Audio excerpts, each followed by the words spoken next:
Hi, I'm Father Mark Wilkie here at St. John the Baptist Catholic Church in New Freedom as we prepare for the beginning of February this weekend, the beginning of the month of the Holy Family. And of course, we have the presentation of the Lord, traditionally called Candlemas, on February 2nd, Sunday. So our weekend masses, the Saturday Vigil at 5 and all the Sunday morning masses will begin with the blessing of candles and we'll gather in the atrium for a little procession in carrying our candles. Christ is the light of the world. And this, of course, traditional blessing commemorates that moment when the Lord himself was presented in the temple to Simeon and Anna. And so what a wonderful occasion. And Joseph himself gives turtle doves as the sacrificial offering in accord with the law. But we'll get into all of that this weekend. Just a great teaser as we look forward to this wonderful feast day.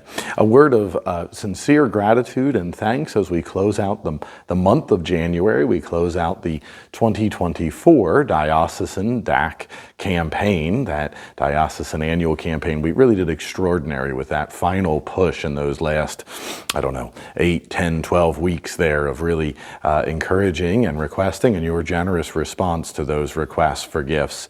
We ended up at about 110%, almost $20,000 over our actual campaign goal. And I am so sincerely grateful for you. You know all the good works that supports, evangelization and charity, so many programs, ministries, retreats, services, as well as administrative helps, everything from our building issues to just keeping the plant up and running with human resources and youth protection and those day-to-day important and good works that we do here. So thank you so much for your support of the diocesan annual campaign. In the coming weeks, you're going to receive some information from the diocese about the 2025 Jubilee Year campaign, and continues each year annually. Certainly encourage your generosity, your goodness, your pledges, your donations as you are able. Thank you so much for your generous response.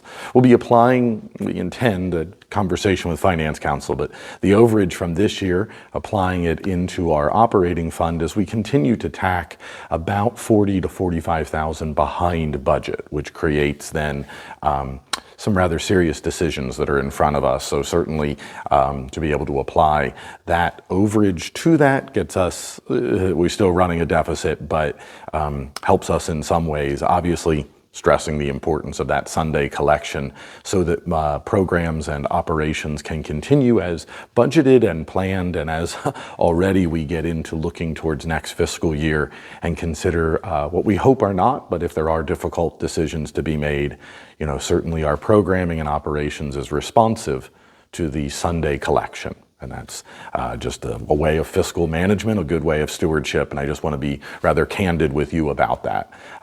That as that collection meets 19,000 or exceeds it, we can maintain what we have or even build upon it.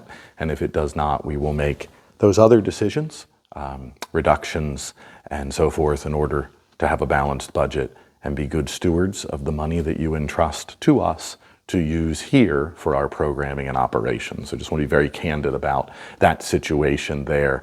19,000 remains the goal each and every weekend. So thank you for those who have responded to that, and for those who have occasionally, please do continue to stretch, to trust in the Lord's generosity. The measure with which we measure will be measured out to us. And so I encourage you to be as generous as you are able in supporting the good works here at St. John the Baptist, our wonderful parish. A continued word of thanks as we closed out the month of January as well. We've had some parents speak, we've had some students speak at these past couple of weekends celebrating Catholic Schools Week for our wonderful parish school. Certainly grateful for their stepping forward, for your positive response to them. We continue to have those Father Capitani scholarship envelopes, and that helps make our parish school affordable, especially for the families of our parish, but for all who apply for financial aid. That gives us a scholarship fund, and those scholarships are determined by financial need, right? So there's no merit-based or athletic scholarships. These are financial aid. We call it a scholarship fund, but it's a financial aid, and it allows us to make it affordable, especially for our larger families in our parish, but for all who apply, we're able to have some reduction of their tuition and help them give their children a Catholic education. We have a wonderful school, certainly from preschool 3, preschool 4, and then kindergarten through grade 6. The Catholic faith fills and inspires everything that we do here at St. John the Baptist, and just grateful for your support. This weekend we'll have more envelopes out, and we continue to honor our beloved Pastor Emeritus, Father Capitani, by filling those scholarship envelopes and supporting the good work, that incredible school that he started and founded for us. And as we step forward as a family of faith, we continue to make it affordable and achievable for our families of our parish to give our children a Catholic education right here at our own parish school. So thank you so much for your generosity in the past, and don't be afraid to grab one of those Father Capitani envelopes and help our children, help the families of our parish as they educate and form their children to become saints. As we did last weekend, Father Miller and I shared our vocation stories as a part of the Called by Name campaign, that initiative to call forth and to gather up some names of young men between the ages of 15 and 40, Catholic men who are open, or we believe are being called forward to consider the priesthood as their vocation. We still have some cards available in those boxes by the entrances into the church area. Certainly if you took one home last weekend, you can drop it off. There's a little slot there, a little card box, right? So drop those off for us, and we'll be forwarding that information to Father Weaver, the vocations director, our 40 hours preacher from the fall, and of course Bishop Senior, and they'll be sending them some contact information to see as they are able and interested in continuing their discernment as we feel the Spirit stirred within us. We do encourage you to drop those cards off this weekend. They're clamoring to get that information. Father Weaver has sent a few emails this week already requesting that. So good stuff, a lot of good things happening there, but certainly your support and your help in that way is most needed.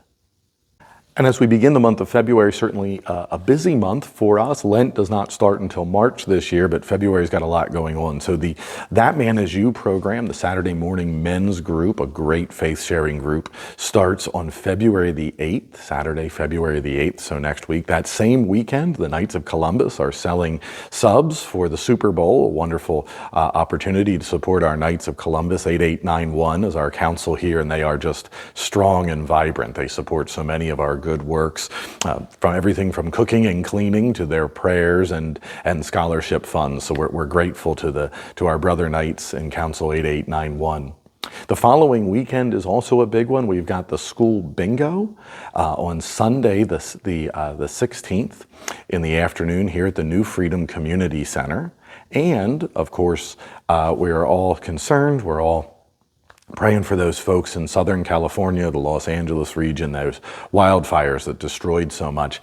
That's when we'll be taking our parish collection to support the works of Catholic Charities in Southern California there in those impacted regions that were just devastated by those fires. Every parish can pick a free weekend, and that was our next one. I didn't want to do 3 collections, so we picked one that did not already have a second collection pre-planned. So just to keep that stuff on your calendar, That Man Is You, the support of our Knights of Columbus, our school bingo on a Sunday afternoon, and of course support for Catholic Charities in Southern California with those terrible wildfires that have really destroyed so much, and of course our prayers for all of the good works that are going on there and the compassion that's needed and will be needed for months to come.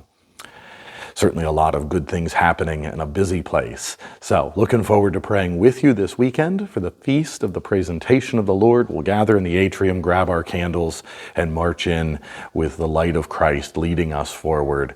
Our Mass times this weekend are typical. 5 p.m. on Saturday afternoon, 7:30, 9, and 11 on Sunday morning.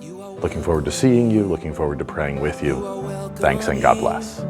This is a house of healing. Come as you are and believe. This is the place where hearts can be restored. Here in the house of the Lord.